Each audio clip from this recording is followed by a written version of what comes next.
Wear there is no struggle there is no strength. ಎಲ್ಲಿ ಹೋರಾಟಗಳಿರಲ್ವೋ ಅಲ್ಲಿ ಶಕ್ತಿನೂ ಇರಲ್ಲ ಅಂತ ಹೇಳ್ತಾರೆ. ಕೇಳಿದ್ದೀರಾ? ಇದು ಕೇಳೋದಕ್ಕೇನೋ ಚೆನ್ನಾಗಿದೆ, ಆದರೆ ಲೈಫಲ್ಲಿ ಪ್ರಾಬ್ಲಮ್ಸ್ ಬಂದಾಗ ನಮಗೆ ಇದ್ಯಾವುದು ನೆನಪಾಗಲ್ಲ. ಆದರೆ ಲೈಫಲ್ಲಿ ಎಷ್ಟು ಪ್ರಾಬ್ಲಮ್ಸ್ನ ಫೇಸ್ ಮಾಡ್ತೀವಿ ಅಷ್ಟು ಗಟ್ಟಿ ಆಗ್ತೀವಿ ಅನ್ನೋದು ಅಷ್ಟೇ ನಿಜ. ಇದನ್ನು ಎಕ್ಸ್ಪ್ಲೇನ್ ಮಾಡುವಂತಹ ಒಂದು ಚಿಕ್ಕ ಕಥೆನ ನಾನು ನಿಮ್ಮ ಜೊತೆ ಶೇರ್ ಮಾಡ್ತೀನಿ, ಕೇಳಿ. ಒಂದ್ಸಲ ಒಂದು ಚಿಕ್ಕ ಹುಡುಗ ಸಮ್ಮರ್ ಹಾಲಿಡೇಸ್ಗೆ ಅಂತ ಅಜ್ಜಿ ತಾತನ ಊರಿಗೆ ಬರ್ತಾನೆ. ಬಂದವನು ಅಜ್ಜನ ಹತ್ರ ಒಂದು ಅಡ್ವೈಸ್ ಕೇಳ್ತಾನೆ. ನಾನು ದೊಡ್ಡವನಾದ್ಮೇಲೆ ತುಂಬ ಸಕ್ಸಸ್ಫುಲ್ ವ್ಯಕ್ತಿ ಆಗಬೇಕು, ಅದಕ್ಕೆ ನಾನು ಏನು ಮಾಡ್ಬೇಕು ತಾತ, ನೀನೇನಾದರೂ ಅಡ್ವೈಸ್ ಇದ್ದರೆ ಕೊಡು ಅಂತ ಹೇಳ್ತಾನೆ. ಆಗ ತಾತ ಮೊಮ್ಮಗನ ಒಂದು ನರ್ಸರಿಗೆ ಕರ್ಕೊಂಡೋಗಿ 2 ಗಿಡಗಳನ್ನ ತಗೋತಾರೆ. ಒಂದು ಗಿಡನ ಮನೆಗೆ ಬಂದು ಮನೆ ಒಳಗೆ ಪಾಟಲ್ಲಿ ನೆಡ್ತಾರೆ, ಇನ್ನೊಂದು ಗಿಡನ ಮನೆ ಆಚೆ ನೆಡ್ತಾರೆ. ಆಮೇಲೆ ತಾತ ಮೊಮ್ಮಗನ ಕೇಳ್ತಾರೆ, ಈ 2 ಗಿಡಗಳಲ್ಲಿ ಯಾವ ಗಿಡ ಚೆನ್ನಾಗಿ ಬೆಳೆಯುತ್ತೆ ಅಂತ. ಆಗ ಮೊಮ್ಮಗ ಸ್ವಲ್ಪ ಹೊತ್ತು ಯೋಚನೆ ಮಾಡಿ ಹೇಳ್ತಾನೆ, ಆ ಮನೆ ಒಳಗೆ ನೆಟ್ಟಿರೋ ಗಿಡ ಚೆನ್ನಾಗಿ ಬೆಳೆಯುತ್ತೆ, ಯಾಕಂದರೆ ಅದಕ್ಕೆ ತೊಂದರೆಗಳು ಕಡಿಮೆ, ಜಾಸ್ತಿ ಬಿಸಿಲು ಮಳೆ ಬಿರುಗಾಳಿ ಬರುತ್ತೆ ಅಥವಾ ಯಾವುದಾದ್ರೂ ಪ್ರಾಣಿಗಳು ಬಂದು ತಿನ್ಕೊಂಡೋಗುತ್ತೆ ಅನ್ನೋ ಭಯ ಇಲ್ಲ. ಹಾಗಾಗಿ ಮನೆ ಒಳಗೆ ಇರೋ ಗಿಡ ಚೆನ್ನಾಗಿ ಬೆಳೆಯುತ್ತೆ, ಮನೆ ಹೊರಗಿರೋ ಗಿಡಕ್ಕೆ ತುಂಬ ತೊಂದರೆಗಳು ಜಾಸ್ತಿ, ಇದು ಬದುಕೋದು ಕಷ್ಟ ಅಂತ ಹೇಳ್ತಾರೆ. ಆಗ ತಾತ ಏನು ಹೇಳ್ದೆ ಸುಮ್ಮನೆ ಆಗ್ತಾರೆ. ರಜಾ ಮುಗಿಸ್ಕೊಂಡು ಹುಡುಗ ಊರಿಗೆ ಹೊರಡ್ತಾನೆ. ಸ್ವಲ್ಪ ವರ್ಷಗಳ ನಂತರ ಮತ್ತೆ ಊರಿಗೆ ವಾಪಸ್ ಆಗ್ತಾನೆ. ಮತ್ತೆ ಬಂದು ತಾತನ ಹತ್ರ ಅದೇ ಕ್ವಶನ್ ಕೇಳ್ತಾನೆ. ನಾನು ಲಾಸ್ಟ್ ಟೈಮ್ ಬಂದು ಕೇಳಿದಾಗ ನೀನು ನನಗೆ ಏನೂ ಅಡ್ವೈಸ್ ಕೊಟ್ಟಿರಲಿಲ್ಲ, ಬಟ್ ಈ ಸಲ ನೀನು ನಾನು ಸಕ್ಸಸ್ಫುಲ್ ಆಗೋದಕ್ಕೆ ನನಗೆ ಅಡ್ವೈಸ್ ಕೊಡಲೇಬೇಕು ಅಂತ ಕೇಳ್ತಾನೆ. ಆಗ ತಾತ ಮೊಮ್ಮಗನ ಕರ್ಕೊಂಡು ಆ ಗಿಡ ನೆಟ್ಟಿದ್ದ ಜಾಗಕ್ಕೆ ಕರ್ಕೊಂಡು ಹೋಗ್ತಾರೆ.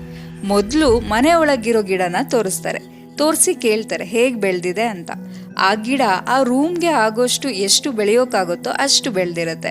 ಸೀದಾ ಹುಡುಗನ ಮನೆ ಆಚೆ ನೆಟ್ಟಿರೋ ಗಿಡದ ಹತ್ರ ಕರ್ಕೊಂಡು ಹೋಗ್ತಾರೆ. ಆಗ ಕೇಳ್ತಾರೆ ಇದು ಹೇಗೆ ಬೆಳೆದಿದೆ ಅಂತ. ಅದು ಗಿಡ ಆಗಿರಲ್ಲ, ಹೆಮ್ಮರವಾಗಿ ಬೆಳೆದಿರುತ್ತೆ.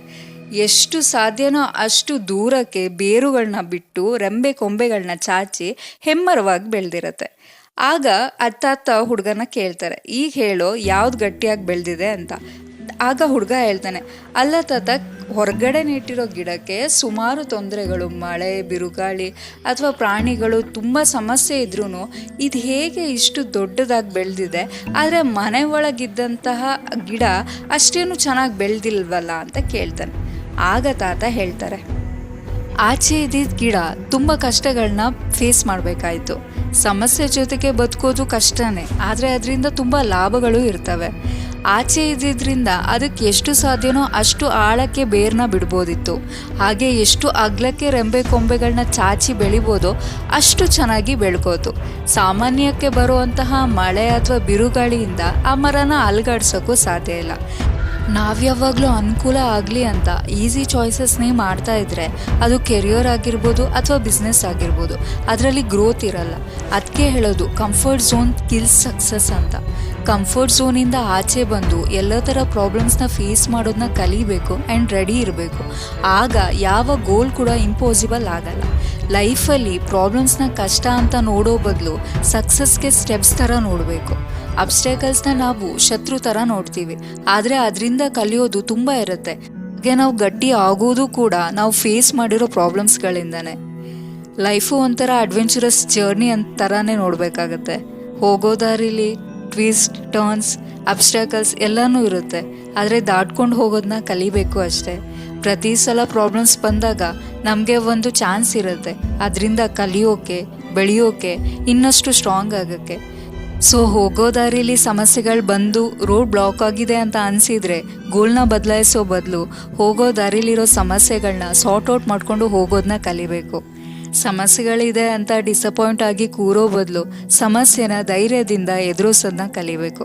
ಎಷ್ಟು ಸಮಸ್ಯೆನ ಎದುರಿಸ್ತೀವೋ ಅಷ್ಟು ಗಟ್ಟಿ ಅಂತೂ ಹಾಗೆ ಆಗ್ತೀವಿ. ಈ ಕತೆ ನಿಮಗೆ ಇಷ್ಟ ಆಯಿತು ಅಂತ ಅನ್ಕೋತೀನಿ. ಇಷ್ಟ ಆಗಿದ್ರೆ ದಯವಿಟ್ಟು ಸಬ್ಸ್ಕ್ರೈಬ್ ಮಾಡಿಕೊಂಡು ಸಪೋರ್ಟ್ ಮಾಡೋದನ್ನು ಮರಿಬೇಡಿ.